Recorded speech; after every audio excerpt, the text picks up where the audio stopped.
E nos estúdios, para falarmos um pouco mais sobre esta quarta conferência do Tribunal de Justiça da CDAO, tenho comigo a juíza cabo-verdiana, a doutora Januária Costa. Muito obrigada pela sua disponibilidade. Sei que deve estar a braços com a organização do evento, que é já amanhã de manhã, ainda disponibilizou-se para falar um pouco conosco.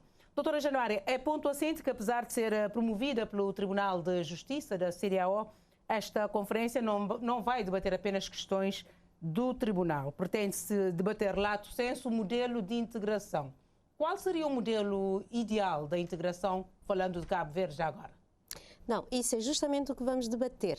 Portanto, neste momento não apontaria, não faria comentários relativamente ao modelo, porque o que se propõe é justamente discutir o modelo de integração para a CDAO. Portanto, não poderia ser eu aqui a dizer-lhe qual seria o modelo ideal, na medida em que nós propomos o debate relativamente a esta questão. Portanto, esta é uma resposta que só teremos no final da conferência. No final da conferência. Mas estando por dentro da CDAO, está no Tribunal há já alguns anos, como é que perspectiva a presença de Cabo Verde nessa integração? Ou a efetivação plena de Cabo Verde na integração regional?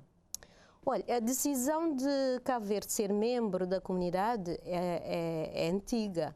Vem de 1976, com o primeiro tratado constitutivo. Portanto, e pertencer a uma comunidade como a CDAO é uma questão, é uma decisão política.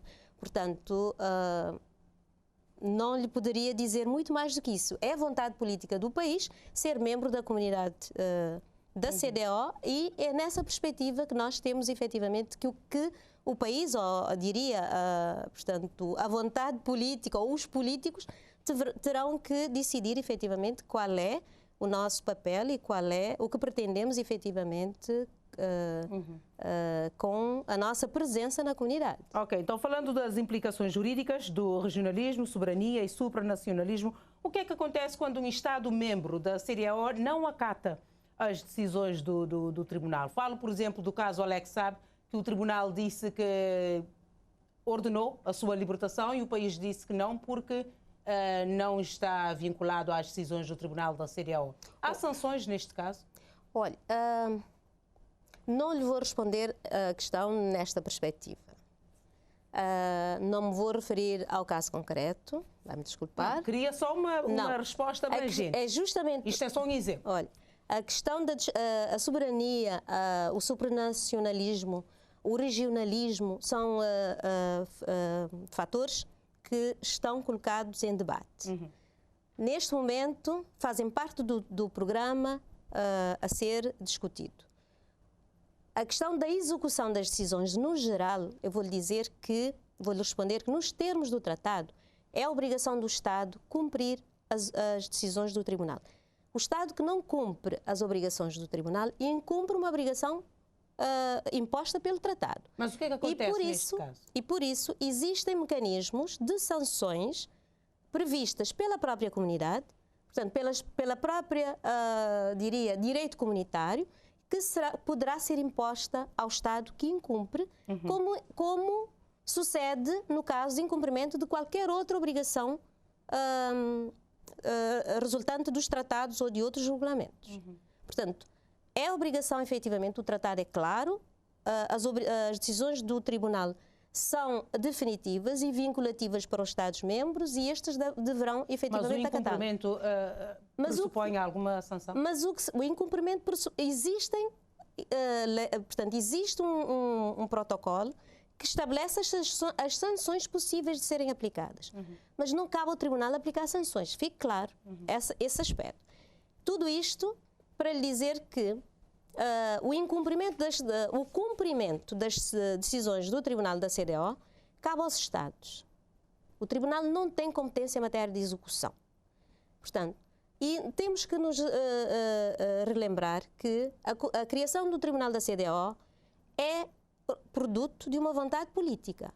Os tribunais regionais e comunitários resultam de vontade política. Mas há sintonia, há alinhamento entre as decisões dos tribunais e dos Estados-membros? Esse é um outro problema. Pacífico esta coexistência? Poderia lhe dizer que não é a pretensão do Tribunal de Justiça da CEDEAO a entrar em nenhum tipo de conflito com os tribunais nacionais.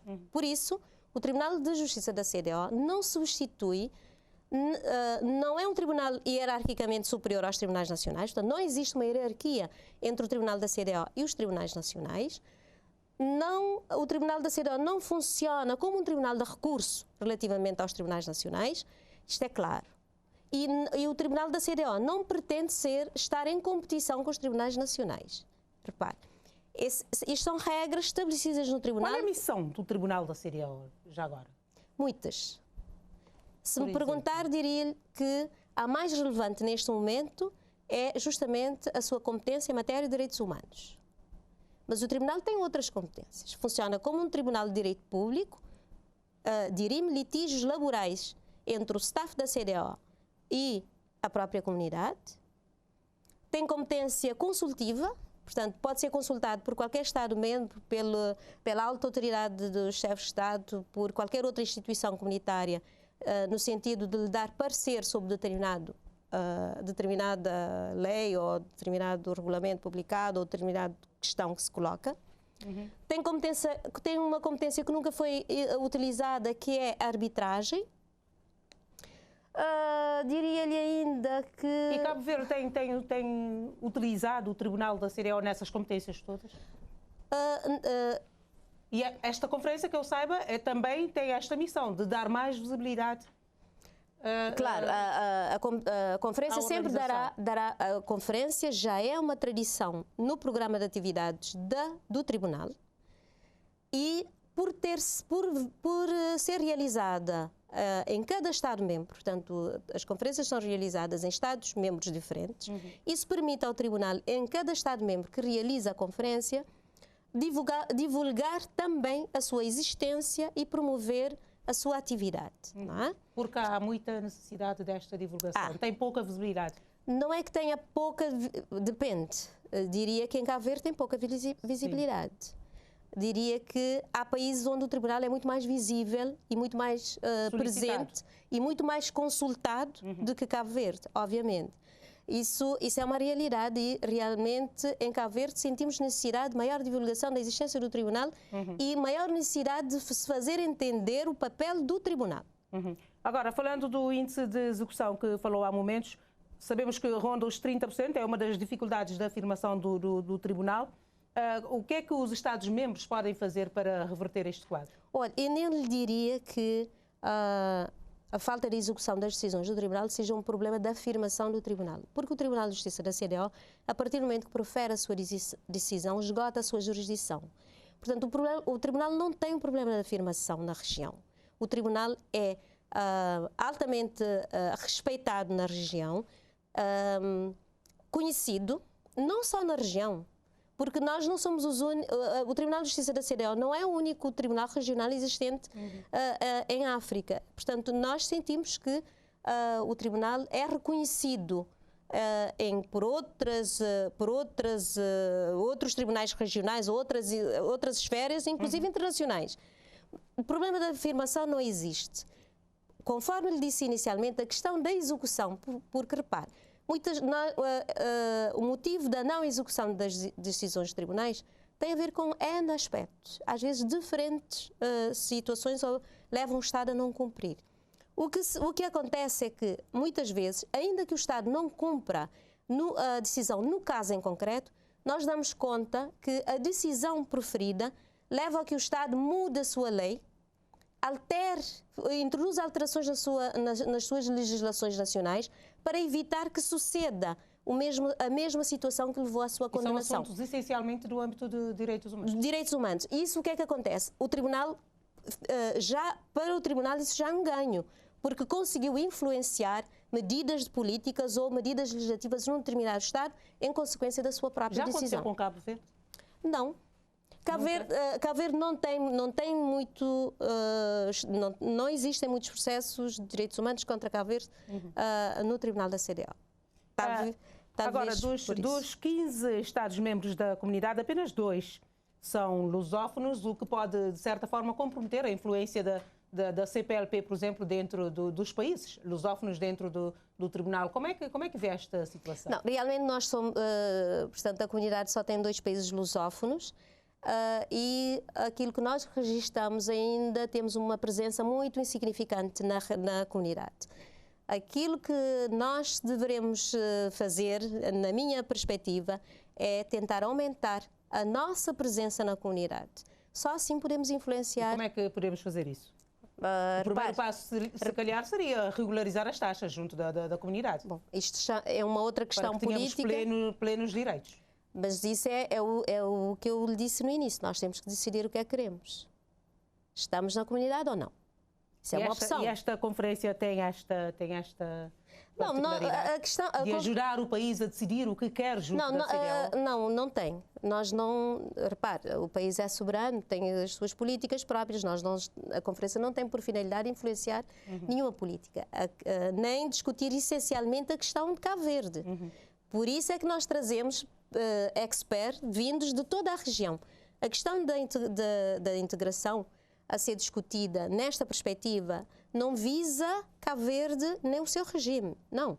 O que se propôs fazer é uma discussão geral. Repare, a comunidade da CDAO tem objetivos de desenvolvimento a atingir, estabelecidos já na visão 2050. Portanto, repare, e para que isso seja possível, há que se pensar... Esta meta 2050 não está muito...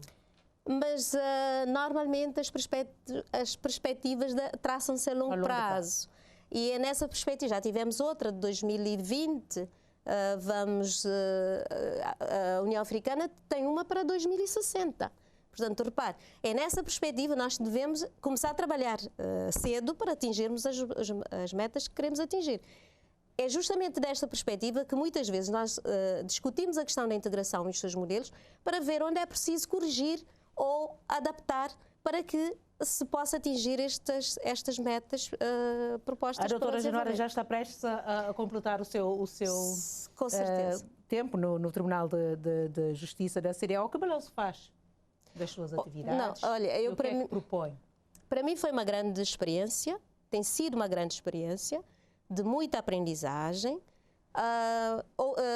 diria uma grande oportunidade, reconheço isso, de ter sido colocada nesta situação, de ter conseguido atingir esta posição e que me colocou em outros palcos, não só de formação pessoal e de treinamento, mas também, essencialmente, de abrir a minha perspectiva para o continente e entender que é possível convivermos com culturas diferentes e, ainda assim, termos ganhos substanciais nessa perspectiva. Portanto, para mim, muito gratificante e espero efetivamente trazer para casa muita experiência acumulada nestes últimos 4 anos. Há muitos outros pontos que poderíamos abordar nesta pequena entrevista, mas estamos dentro do jornal. Claro. E vou deixar para o programa em debate da próxima quinta-feira. Vamos tentar trazer aqui para falar sobre a integração de Cabo Verde na CDAO. E a doutora Januária também já está convidada para o programa. Mas se me permitisse só um minutinho, eu gostaria de apelar aos paraenses a participarem nesta conferência, às pessoas que têm efetivamente interesse em matéria de integração, a estarem connosco nos próximos 4 dias. E a entrada é gratuita. E a sala tem capacidade para albergar um grande número de pessoas e a entrada é livre. Nós vamos efetivamente estar aí dispostos a receber. E pode-se acompanhar também através de Zoom. Qual é o endereço já agora? O endereço não tenho presente, mas está divulgado, portanto, está a ser divulgado o link para este acesso, quer pela rádio e vamos fazê-lo também pela website e mesmo no local.